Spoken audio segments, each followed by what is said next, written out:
प्रिय सज्जनों, धर्म प्रेमी बंधुओं, परमात्मा सदगुरु कबीर साहब कहते हैं, पानी में मीन प्यासी मोहि सुन सुन आवत हासी। सज्जनों, ये बड़ी अचंभे की बात है कि पानी के अंदर मछली प्यासी है।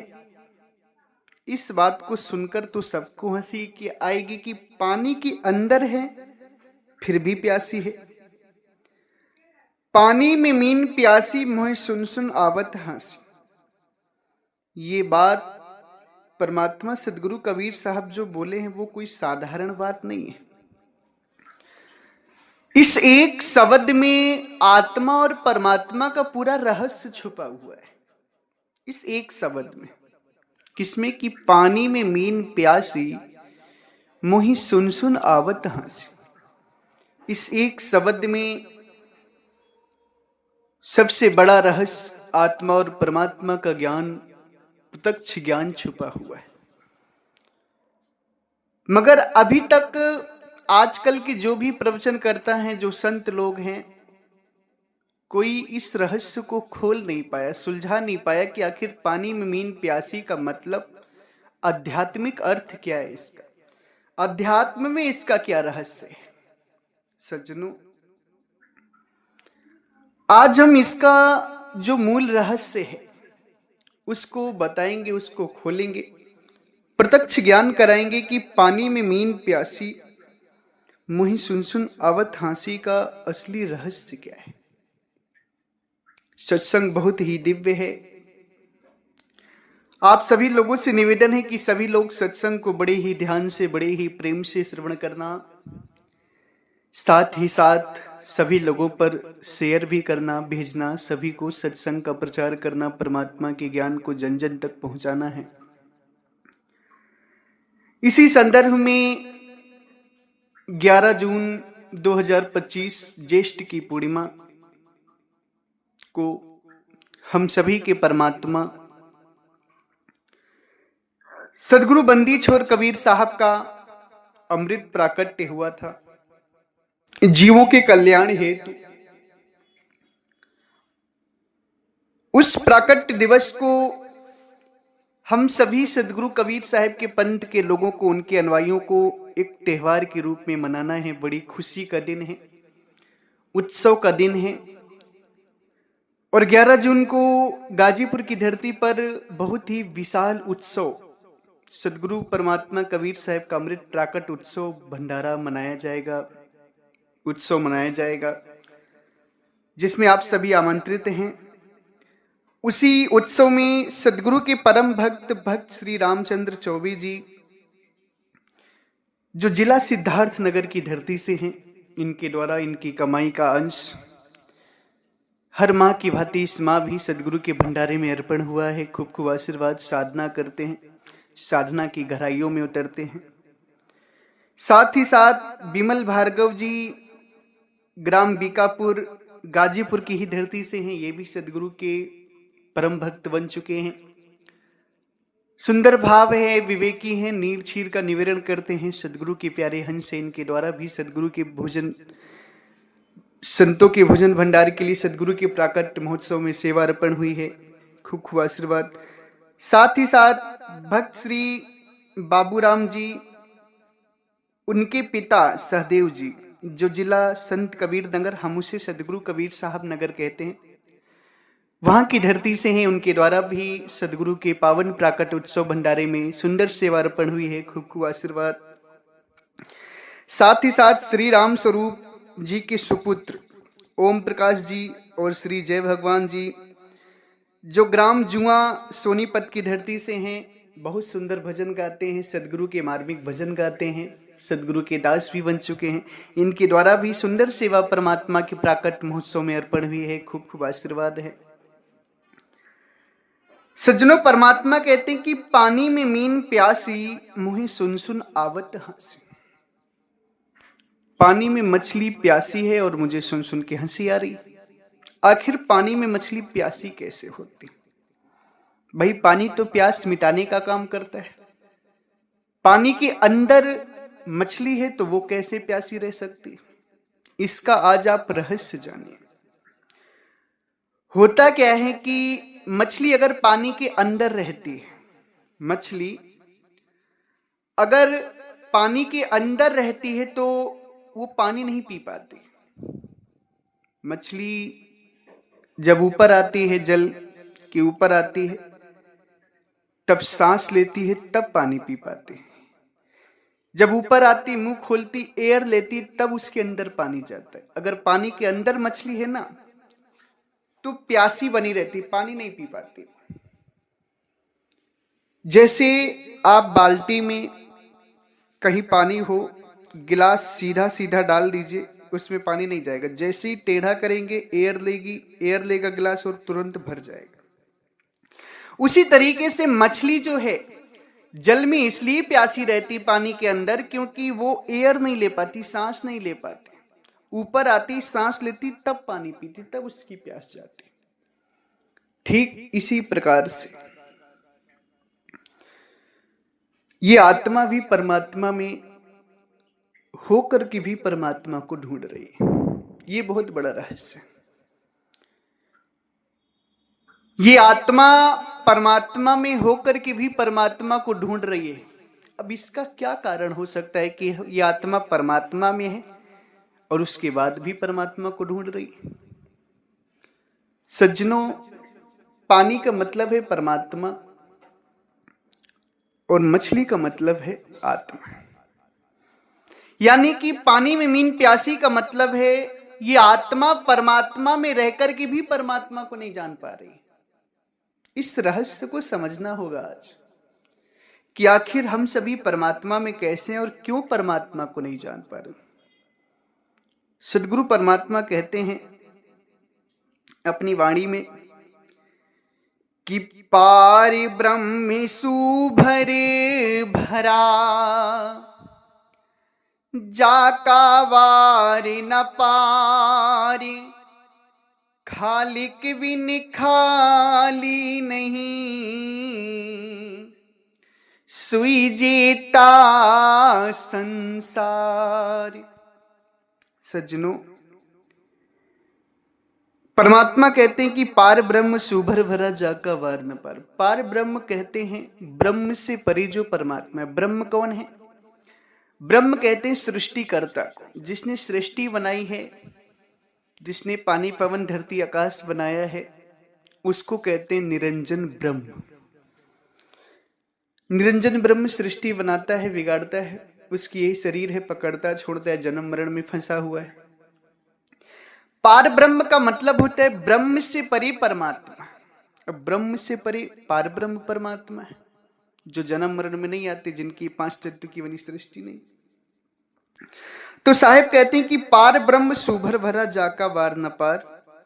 पार ब्रह्म परमात्मा जो सुभर भरा, सुवर्ण है, उनका कोई वार और पार नहीं, वो अपरंपार हैं, यानी उनकी कोई सीमा नहीं है, अनंत हैं, अपार हैं परमात्मा। खाली के बिन खाली नहीं, सुई जेता संसार। परमात्मा के बिना सुई के नोक के बराबर भी जगह खाली नहीं जहां परमात्मा ना हो। खालिक यानी कि परमात्मा, खालिक परमात्मा घोतक शब्द है। खालिक यानी परमात्मा के बिना सुई की नोक के बराबर भी जमीन खाली नहीं जहां परमात्मा ना हो। यानी कि परमात्मा सर्वव्यापक है, कण कण में परमात्मा व्याप्त है। घट घट वासी भी हैं और कड़कड़ वासी भी है। परमात्मा हर जगह व्याप्त है। अब जब परमात्मा हर जगह व्याप्त है तो हम परमात्मा में ही हैं। अब परमात्मा में ही है तो हम परमात्मा को जान क्यों नहीं पा रहे? अब यहीं से पानी में मीन प्यासी का असली रहस्य खुलता है। यहीं से समझना होगा आपको कि हम परमात्मा में हैं और परमात्मा को जान क्यों नहीं पा रहे। आखिर क्या कारण है? सज्जनों, कारण ये है कि 3 मंडल है, आत्ममंडल, प्रकृति मंडल, आत्ममंडल और परमात्मा मंडल। प्रकृति मंडल है ये जो प्रकृति दिख रहा है, ये प्रकृति मंडल हो गया। प्रकृति के बाद आत्मा है और आत्मा के बाद परमात्मा है। 3 मंडल है। अब आत्मा ने परमात्मा से अपनी सूरत हटाकर प्रकृति में फंसा रखी। बहुत गहराई से मेरी बात को सुनिएगा। आत्मा ने अपनी सूरत परमात्मा से हटाकर के प्रकृति में फंसा रखी है, इसलिए परमात्मा में रहते हुए परमात्मा से दूर हो गई। इस आत्मा ने अपनी सूरत को परमात्मा से हटाकर किसमें, प्रकृति यानी संसार में फंसा दिया, संसार में लगा दिया, शरीर में लगा दिया। इसलिए ये परमात्मा में रहते हुए परमात्मा से दूर है। अब सदगुरु कबीर साहब इसी को कहते हैं, देखो, सूरत फंसी संसार में, तासे पड़ गए दूर। सूरत फंसी संसार में, तासे पड़ गए दूर। सूरति बांध अस्थिर करो, आठों पहर हजूर। सदगुरु परमात्मा पूरा रहस्य बताते हैं कि इस आत्मा ने की सूरत जो है संसार में फंस गई, नीचे उतर गई संसार में, शरीर में, तासे पड़ गई दूर, तभी ये परमात्मा से दूर हो गई। है परमात्मा में, है परमात्मा में ही, बाकी सूरत का खेल। सूरत संसार में फंसी इसलिए वो परमात्मा से दूर है। अब सदगुरु कहते देखो, मिलने का एक ही उपाय है मात्र, कि सूरत बांध स्थिर करो। सूरत को संसार से समेट लो, खींच लो और निराधार पे लगा दो, जहां से परमात्मा की प्राप्ति होनी। आठों पहर हजूर, तुम परमात्मा को जान जाओगे। सज्जनों, आप सभी समझिए कि 3 मंडल जो हैं इनको समझना बहुत जरूरी। जो 3 मंडल को समझ गया, यानी प्रकृति मंडल, आत्म मंडल और परमात्मा मंडल को, उसको भक्ति और साधना में कठिनता नहीं होगी, वो पूरी तरह से भेद को समझ जाएगा। यानी आत्मा परमात्मा में है, मगर आत्मा की जो सूरत है वो प्रकृति में फंसी हुई, परमात्मा से हट करके। इसलिए आत्मा के पास ही परमात्मा है, मगर इसको समझ में नहीं आ रहा, क्योंकि इसकी जो सूरत है वो शरीर में। अब साहिब कहते हैं कि है पासे भासे नहीं, लानत ऐसा जिंद। है पासे भासे नहीं, लानत ऐसा जिंद, कहें कबीर संसार को भया मोतिया बिन। सदगुरु कहते देखो, परमात्मा इसके पास में, मगर इसको आभास नहीं है इस चीज का, इसको आभास नहीं है। परमात्मा पास में है, मगर ये पास में ढूंढने के बजाय प्रकृति में परमात्मा को ढूंढ रहा है। पास में ढूंढने की बजाय प्रकृति में परमात्मा को ढूंढ रहा है। इसीलिए सदगुरु कहते हैं इसको मोतिया बिंद हो गया संसार के लोगों को, इसके पास में ही परमात्मा है, मगर ये परमात्मा को पास में ना ढूंढ करके प्रकृति में ढूंढ रहा है। अच्छा, कुछ लोग कहते हैं कि जब परमात्मा सर्वव्यापक है तो हम प्रकृति में क्यों न ढूंढे, प्रकृति की कण-कण में परमात्मा है तो हम कण-कण में ढूंढेंगे, मिल जाएंगे। सज्जनों, ये बात यथा सत्य है कि प्रकृति के कण-कण में परमात्मा है, हर जगह परमात्मा सर्वव्यापक है, मगर परमात्मा को आप कण-कण में ढूंढने जाएंगे तो नहीं मिलेंगे। परमात्मा वहां मिलेंगे जहां आपकी आत्मा है। जहां आपकी आत्मा है वहीं से आपको परमात्मा का ज्ञान होगा। परमात्मा का ज्ञान जो है आपकी आत्मा करेगी, तो आपकी आत्मा जहां है वहीं से परमात्मा का आपको ज्ञान होगा। अगर आत्मा को आप नहीं जानेंगे और प्रकृति में ढूंढेंगे, कण-कण में ढूंढेंगे, तो ढूंढते रह जाएंगे, परमात्मा मिलेंगे नहीं। इसलिए सदगुरु कबीर साहब सबसे पहला शब्द कहते हैं कि पानी में मीन प्यासी मोए सुन सुन आवत हांसी, और उसके बाद साफ साफ समझा देते हैं कि देखो, आत्म ज्ञान बिना नर भटके, कोई मथुरा कोई काशी। आत्म ज्ञान के बिना ये जीव संसार में भटक रहा है, नर। आत्म ज्ञान के बिना ये संसार में इंसान भटक रहा है, कोई मथुरा जा रहा है, कोई काशी जा रहा है। साहिब कहते हैं कि जैसे मृगा नाभि कस्तूरी, ढूंढत बनवन फिरत उदासी। जैसे मृग की नाभि में कस्तूरी होती है, तो इसमें होता क्या कि हिरन जो होता है उसकी नाभि में, नाभि यानी जो तोंदी होती, कोई तोंद बोलता है, उसकी नाभि में कस्तूरी होती। उसको जब हिरन को कस्तूरी की सुगंध आती ना तो बहुत अच्छा लगता है उसे, तो ढूंढता है कि आखिर ये सुगंध आ कहाँ से रही। तो जंगल में घास में ढूंढता है, इधर उधर दौड़ता है कि आखिर सुगंध आ, जिधर जाता है उधर ही सुगंध आती, जिधर जाता है उधर ही सुगंध आती, मगर मेन जरिया जो सेंटर है वो नहीं मिल पाता। ऐसे बहुत दौड़ता है, बहुत दौड़ता है।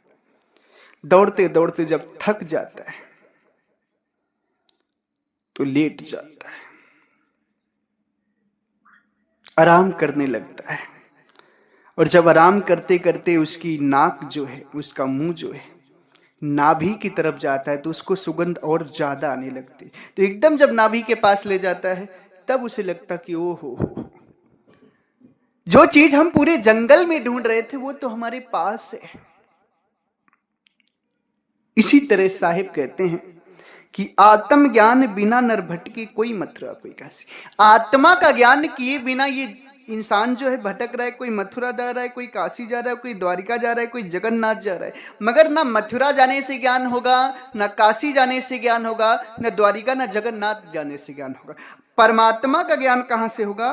आत्मा को जानने से होगा। क्यों? क्योंकि परमात्मा तो सर्वव्यापक है, मगर मिलेंगे कहां? जहां आपकी आत्मा है।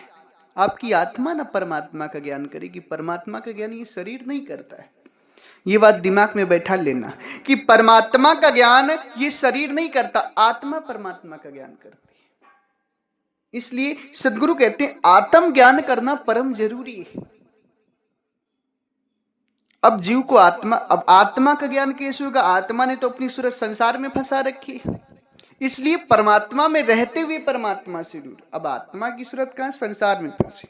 साहिब पहले कह दिए ना कि सूरत फंसी संसार में, तासे पड़ी गए दूर, सुरती बांध स्थिर करो आठों पहर हजूर।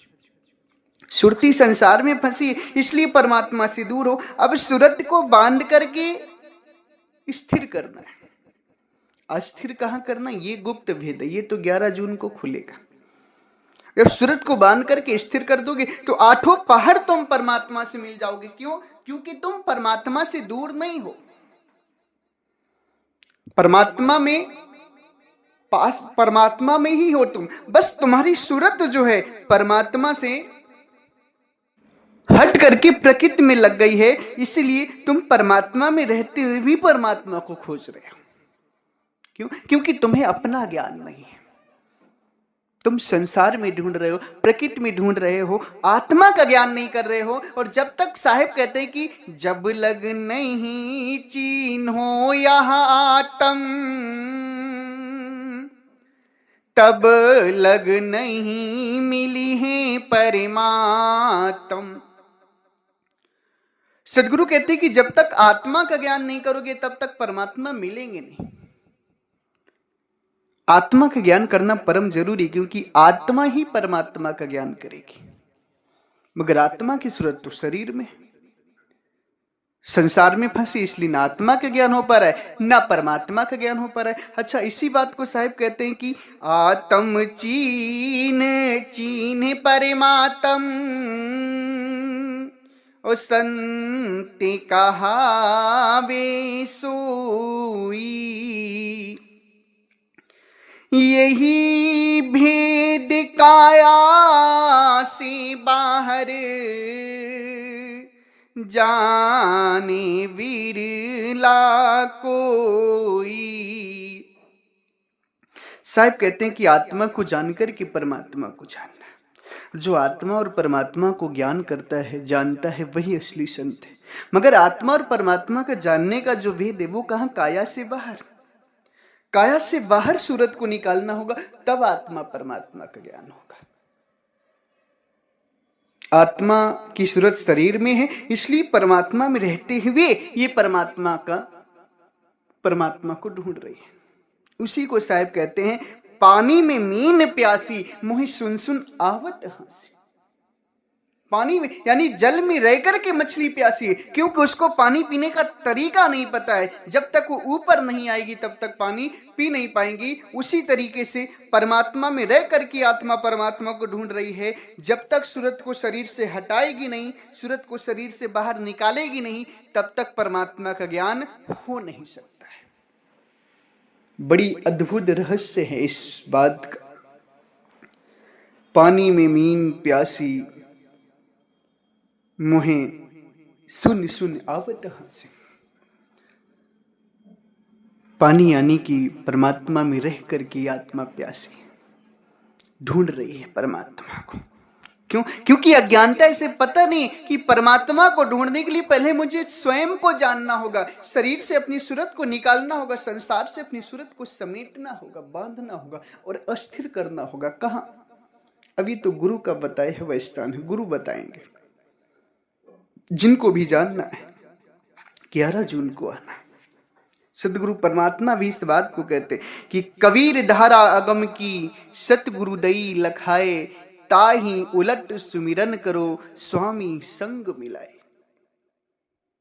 सदगुरु कहते हैं कि जो अगम की धारा है उसको मैंने लखा दिया। अब तुम्हें क्या करना है? अपनी सूरत को उलट करके सुमिरन करना है। अब सुमिरन का अर्थ भी लोग गलत लगा लेते हैं। सुमिरन का अर्थ लोग समझते हैं जाप करना। सुमिरन का मतलब जाप करना नहीं होता है। सुमिरन का अर्थ जो होता है, सदगुरु कबीर साहेब एक वाणी में कह देते हैं कि माला तो कर में फिरे, जीव फिरे मुख माही, और मनवा तो दहु दिस फिरे, यह तो सुमीरन नाही। लोग माला का जाप करते हैं और मुख से राम राम, कोई राधे राधे, कोई वाहे गुरु, कोई अल्लाह अकबर नमाज पढ़ते हैं, कोई गायत्री मंत्र पढ़ते हैं और सोचते मेरा सुमिरन हो रहा है। ये सुमिरन नहीं साहिब करे, ये कोई सुमिरन नहीं। माला कर में फैल रहा है, जीभ मुख में चल रही है और मन तुम्हारा 10 दिशाओं में भाग रही है, सुमिरन नहीं। सुमिरन का असली अर्थ जो होता है, साहिब कहते हैं सुमिरन सुरति लगाई के, मुख से कछु न बोल, बाहर के पट बंद कर, अंदर के पट खोल। सुमिरन यानी सूरत। साहिब कहते हैं सुमिरन यानी ध्यान, प्रभु का स्मरण करना। सुमिरन का मतलब जाप नहीं होता है। सुमिरन का मतलब होता है प्रभु को याद करना, प्रभु का स्मरण करना, प्रभु का ध्यान करना। और प्रभु के ध्यान करने में मुख से कुछ नहीं बोलना है, बस बाहर के पट को बंद कर देना है और अंदर के पट को खोल देना है। वही असली सुमिरन है। सुमिरन का मतलब जाप नहीं होता है। साहिब कहते हैं ओठ कंठ हाले नहीं, जिभ्या नहीं उच्चार, गुप्त ही सुमिरन जो करे, सोई हंस हमार, सोई हंस हमार। साहिब कहते हैं ओठ कंठ का काम नहीं है, ओठ कंठ नहीं हिलना चाहिए। गुप्त में सुमिरन। गुप्त का सुमिरन का मतलब होता है कि ध्यान करना प्रभु का। सुमिरन का मतलब नाम जाप है ये नहीं, वाणी जाप है ये नहीं। वाणी जाप तो खत्म हो जाता है सुमिरन। सुमिरन करना है परमात्मा का, यानी ध्यान करना है। सुमिरन शब्द जो है उसका मतलब जाप नहीं होता है। सुमिरन शब्द का मतलब होता है स्मरण करना, ध्यान करना। तो सदगुरु कहते हैं कि कबीर धारा अगम की, सतगुरु दई लखाए, ताही उलट सुमिरन करो स्वामी संग मिलाए। जो अगम की धारा है उसे सदगुरु ने लखा दिया है कि अब अपनी सूरत को उलट करके क्या करना है? सुमिरन करना है। किसका? परमात्मा का। तब जाके स्वामी के संग में मिल जाओगे जाकर। इसलिए सदगुरु की प्यारी साथ संगत, इस भेद को समझना बहुत जरूरी है कि पानी में मीन प्यासी, मुहि सुन सुन आवत हंसी। परमात्मा में रहकर भी ये आत्मा प्यासी। क्यों? क्योंकि इसको तरकीब नहीं पता है परमात्मा से मिलने की। सभी लोग मन गढ़ंत साधनाओं में फंस गए। कोई 52 अक्षर से छुड़ा कर केवल आत्मा तक में ही जीव को फंसा देता है। कोई 52 वर्ण का ज्ञान दे रहा है, कोई पूजा पाठ का ज्ञान दे रहा है, तो कोई क्या कर रहा है कि 52 अक्षरों से तो जीव को छुड़ाया मगर आत्मा तक में अझुरा दिया, आत्मा के आगे परमात्मा का ज्ञान नहीं दे पाया। इसलिए हर चीज को जानना बहुत जरूरी है। आप सभी पानी में मीन प्यासी वाले मत बनिए। आप सभी वो बने कि मुझे परमात्मा को जानना है, पाना है, और वो जो युक्ति है परमात्मा को जानने की, पाने की, वो 11 जून को परमात्मा सदगुरु कबीर साहब के प्रकट उत्सव के दिन उपलक्ष्य में सभी को प्रदान की जाएगी। निःशुल्क दीक्षा होगी, सभी लोग आए, दीक्षा ले, परमात्मा के प्राकट दिवस को खूब सुंदर तरीके से मनाएं, उत्सव मनाएं। इसी के साथ हम अपनी वाणी को विराम देते हैं। हमारे आश्रम से 5 ग्रंथ प्रकाशित हैं परमात्मा सदगुरु कबीर साहब की। उन ग्रंथों को आप सभी जरूर पढ़ें, जिसमें परमात्मा का बीजक ग्रंथ परमात्मा सदगुरु कबीर साहब की असली साखी ग्रंथ, बीजक और साखी ग्रंथ के साथ साथ 3 किताबें और हैं, टोटल 5 ग्रंथों का सेट है। उन ग्रंथों को आप सभी जरूर पढ़ें। ग्रंथ आपको घर बैठे प्राप्त हो सकती हैं। स्क्रीन पर दिए हुए नंबर पे आप संपर्क करें। कुरियर के द्वारा, पोस्ट ऑफिस के द्वारा सस्ते दामों में ग्रंथ आपके घर पहुंचा दी जाएंगी, ताकि आप सभी पढ़ें, आप सभी को कोई भ्रम में ना डाल पाए, सत्य सत्य का निर्णय कर सके, सदगुरु के असली सिद्धांत को जान सके, सदगुरु के उद्देश्य को जान सके और उनके ज्ञान को जानकर अपने जीवन का कल्याण कर सके। इसी के साथ अगर हमारी वाणी वचनों से, शब्दों से आप सभी किसी भी संत, महापुरुष, भक्त, हंस जनों को, श्रोता गणों को, किसी भी मत, संप्रदाय, धर्म के विचार को मानने वाले लोगों को अगर मेरी वाणियों से कष्ट लगा हो या दुख लगा हो, तो हम आप सभी के चरणों में सर रख करके क्षमा प्रार्थी हैं। आप लोग मुझे क्षमा करिएगा। मेरा अभिप्राय, मेरा उद्देश्य आपको कष्ट देना या दुख देना नहीं था। हम तो बस परमात्मा के पावन निर्मल ज्ञान को आप सभी तक पहुंचा रहे हैं। हम तो माध्यम हैं, पूरी बात तो परमात्मा की है, पूरा ज्ञान तो परमात्मा का है। इसलिए इस ज्ञान को आप सभी श्रवण करें, अच्छे से समझें, मेरी बातों का बुरा ना माने। हम संत हैं, आपका उद्धार करना, आपको सत्य ज्ञान बताना हमारा कार्य है, और मैं वही कार्य कर रहा हूं। अगर मेरी वाणी से, वचनों से आप सभी को कोई कष्ट लगा हो या दुख लगा हो, तो पुनः आप सभी के चरणों में मैं सर रख कर के क्षमा प्रार्थी हूं। आप लोग मुझे क्षमा करिएगा।